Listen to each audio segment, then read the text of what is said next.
Selamat malam Bapak. Ini menurut Bapak kira-kira bagaimana kesan tentang sinode? Baik, terima kasih. Kalau kita mengacu pada moto keuskupan kita itu, Duc in Alto, dengan tema yang cukup menarik menurut saya. Melalui sinode kita tingkatkan partisipasi umat menuju komunitas perjuangan merawat kehidupan. Itu bagaimana semua umat, mulai dari KGB dan segenap fungsionaris DPP dan juga di stasi lingkungan ikut terlibat secara aktif. Dan yang paling menarik selama 3 hari ini, umat ini begitu antusias. Apa yang mereka ungkapkan masalah, sampai dengan mereka bisa temukan juga masalah utama dan penyebab kunci. Situasi real sesuai yang mereka alami, relevan dengan pesan biblis. Umat kita selama ini yang mungkin kita anggap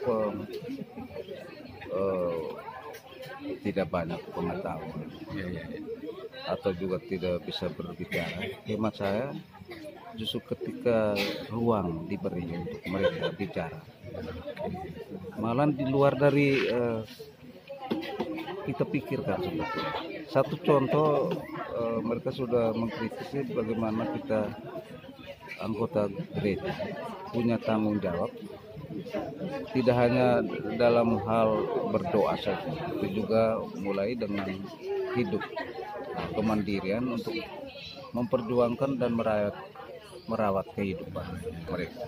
Tapi umat sini aktif ya Bapak? Saya senang aktif. Saya Mama bisa omong semua. Senang mereka omong.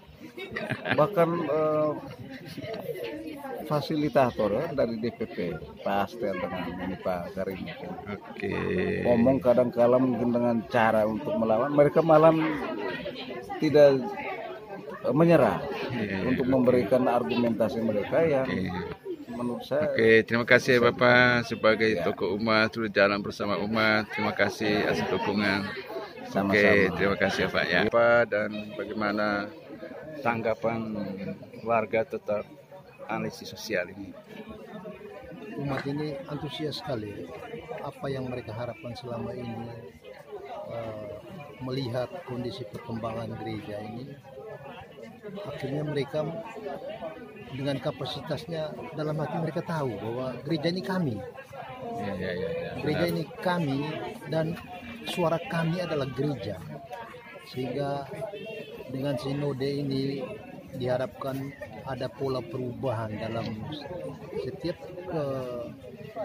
kegiatan pastoral apa saja, mau dari aspek pelayanan, ekonomi. 6 program itu diupayakan untuk mendengar semua keluhan ini, sehingga harapan gereja ke depan bahwa gereja adalah di komunitas basis untuk berjalan bersama dalam perjuangan itu benar-benar bisa ada titik awal kita mulai berjalan.